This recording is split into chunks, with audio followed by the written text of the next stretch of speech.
Today we're going to be making some Focaccia Barese. This is a focaccia type bread that is typical of the Bari region in southern Italy.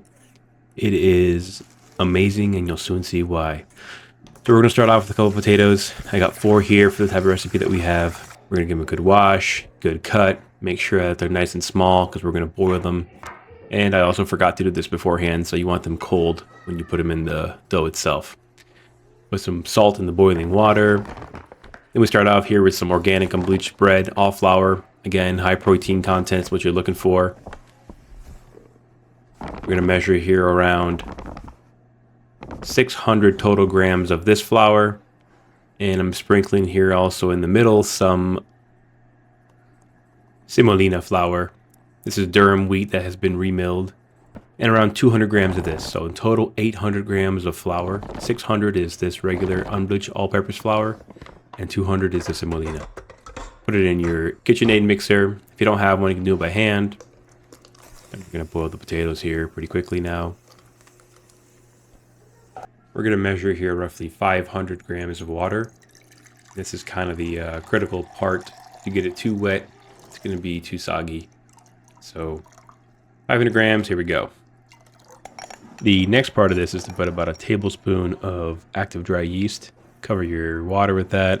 Make sure the water is also at room temperature, and put a little teaspoon of sugar. This kind of helps for the fermentation process.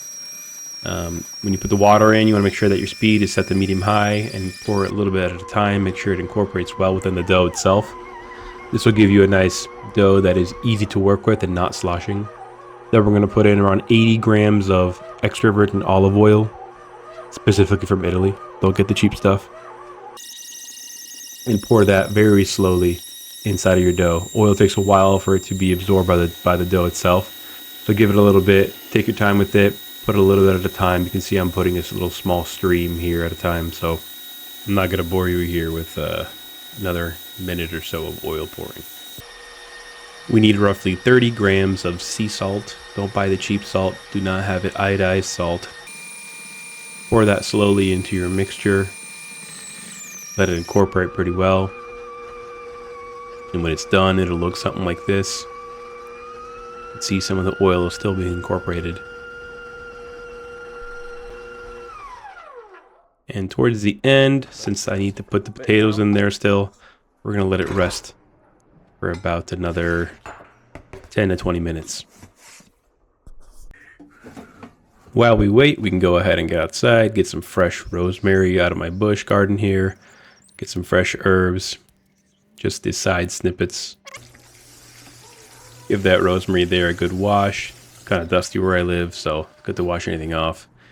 Peel it from the stem, give it a good chippity chop, and put it to the side. At this point, the potatoes should be done. Take them off stove, give them a good drain. Put them in your potato smasher. Squish them down. Groovy. Incorporate your cut up rosemary into your potatoes. Makes it easier to mix into the dough later on. After the potatoes are mixed, you can go ahead and reattach the dough hook to the KitchenAid mixer. Get the dough back started up. You can tell it's actually risen in a little bit in 20 minutes. Start mixing up and incorporating your potato smash with the rosemary inside. And you want to put it on medium-high mix for about 5 minutes or so-ish. Your dough will look something like this at the end of that. Scrape it off the sides of your dough hook. Set it aside. Get all the corners in and do inner folds. This is kind of how you see exactly if your dough is perfect. And in this case, it was. Cover it up, set it off, and let it rest. Bye. After about 2 hours of rising, this is what dough looks like. We're going to scrape it off from the bowl, put it inside of a giant dough box. This is the best way to proof dough, by the way. I recommend you get one. Get your hands all oiled up. This is where we're going to do our initial folds. Start from one side, lift up, peel towards the center.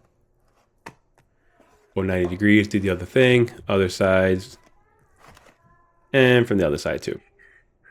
Put some more oil if it gets too sticky. This is quite sticky dough, so you want to have your hands actually quite wet. Don't use water, only use oil. Do a couple more folds. Give it a good jiggle wiggle. Boom.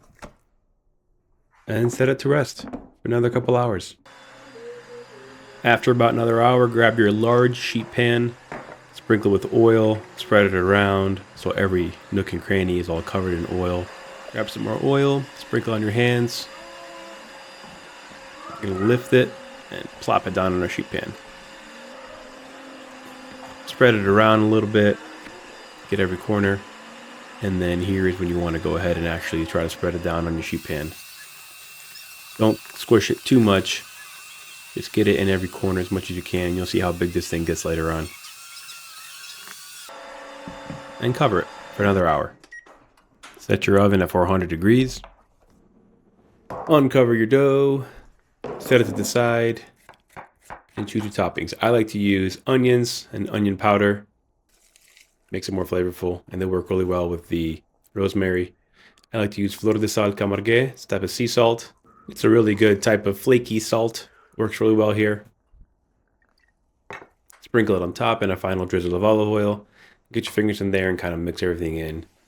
And this is the final time. Now, into the oven. Middle shelf, not too close to the bottom or the top, for 30 minutes. Our time is up. Look at this out of the oven. Perfectly golden brown. It is amazing. Everything is nicely, perfectly caramelized, just like it should be. If only you could smell this. Take a flat spatula, try to break the seal at the bottom here. Lift it up from the pan. And you know you've done a good job if nothing sticks to the pan. Just look at that bottom. It's amazing. Transfer it onto a drying rack so the bottom doesn't get soggy, and just admire. Give it a good cut into squares, cut into it, and take your first bite. If you like what you've seen today, give a like, share, and subscribe. Helps channel out so you guys can have more awesome recipes like this. Thank you again. Ciao for now.